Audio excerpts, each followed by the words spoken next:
Hi, now let's continue with reparameterization trick, one of the biggest novelties of the variational autoencoder and a great way to compute low variance estimates. So we want to optimize our variational autoencoder. This means that we have to maximize the evidence lower bound, and to do that we have to compute the gradients of the elbow with respect to the parameters phi of our approximate posterior and the parameters theta of our generative model.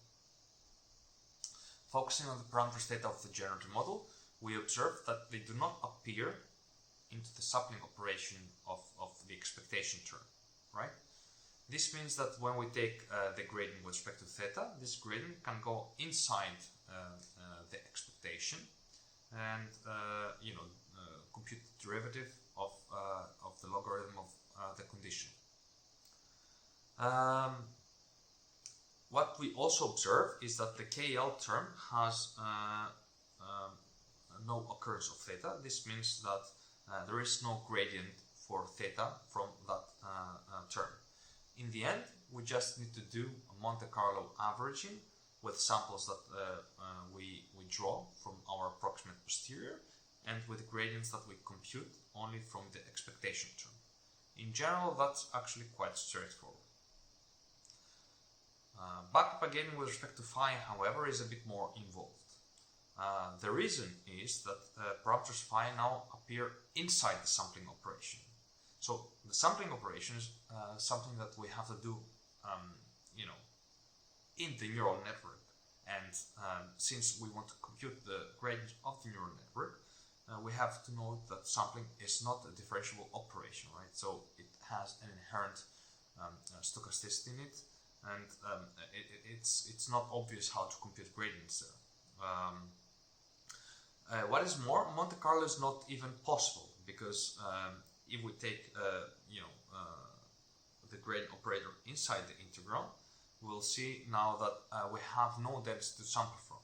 We've got this quantity, which is the gradient of a density function, and we've got this quantity, which is the logarithm of a density function. But none of the two is actually a density function itself. This means that we simply cannot sample from any of the two, and we cannot do Monte Carlo averaging. So the question is now how we can turn this into something that looks friendlier with respect to Monte Carlo. Solution to this is reparameterization trick. So remember, for the standard case we use a standard Gaussian, right, for our latent distribution, and for certain probability density functions, including the Gaussian, we can rewrite the random variable as a deterministic transformation, which is modulated in one way or the other by an external random variable, which is normalized in a way, you can call it. So for the Gaussians specifically, our Gaussian random variable can be written as simply the mean plus the standard deviation multiplied by an epsilon, where epsilon is the noise variable drawn from a unit Gaussian, and it's always drawn from a unit Gaussian.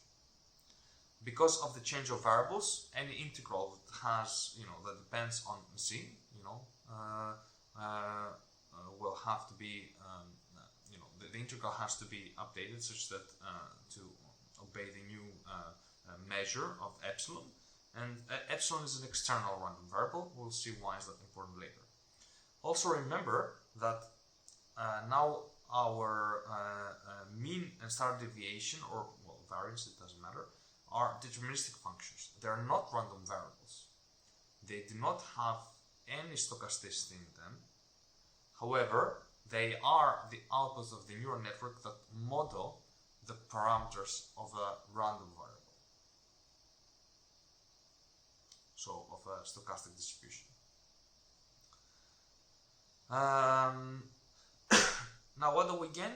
We can rewrite our gradient such that now we have our gradient outside the integral. We are noting that our measure is, we've got q phi of dz, and we replace this with q of epsilon of q of epsilon d epsilon.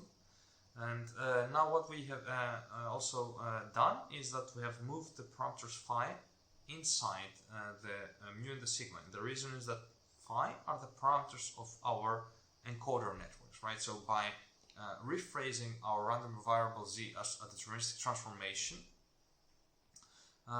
we have inserted the parameters phi into the conditional likelihood.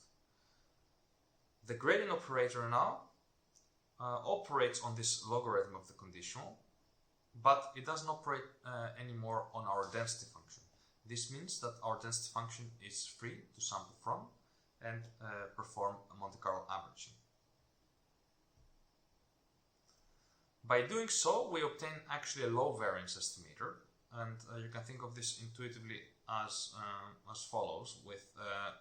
Before we were to sample any Gaussian variable z, so our neural network would have to model all sorts of possibilities, whereas now our neural network knows that stochasticity will always come from a very specific random source of epsilon.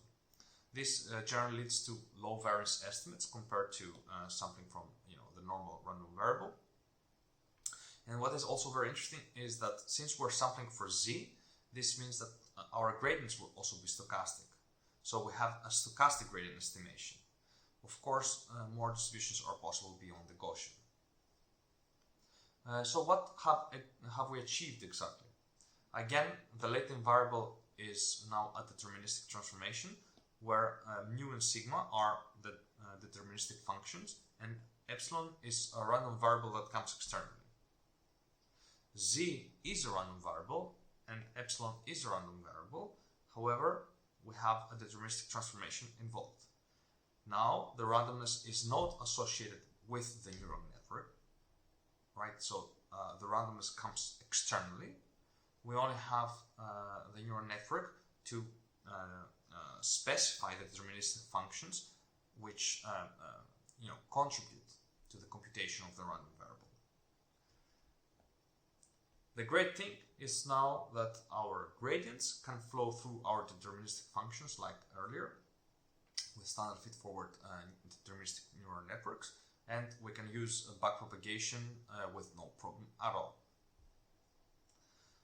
Graphically, the reparameterization trick can be visualized like this. So this is our input x, and we are normally generating. We are using the approximate posterior to sample latent variable z from it using our parameters phi, and the parameters phi are the parameters of our neural network. In the reparameterized form, we separate the randomness from the random variable such that the randomness comes externally. Now our neural network compiles only deterministic functions mu and sigma, and the backprop can flow accordingly. Before, the stochasticity would block here the backpropagation. We wouldn't be able to continue further. The training pseudocode is rather simple, so we start with data. We don't need labels, so it's an unsupervised model, right? We never used labels so far. We need the definition for the inference and the generative model that are governed by parameters that we want to learn, and we initialize these parameters and optimize them with stochastic gradient descent. First, we have to sample a mini batch, a random mini batch. Then we sample random noise from our unit Gaussian. We do the forward propagation using this external noise, and during the backward pass, we compute the gradients. We don't have to flow any gradients towards the noise variable, right? We cannot, and we don't have to. And we compute the gradients like in any other standard conventional deterministic neural network. After, we update the parameters theta and phi using the stochastic gradient descent optimizer.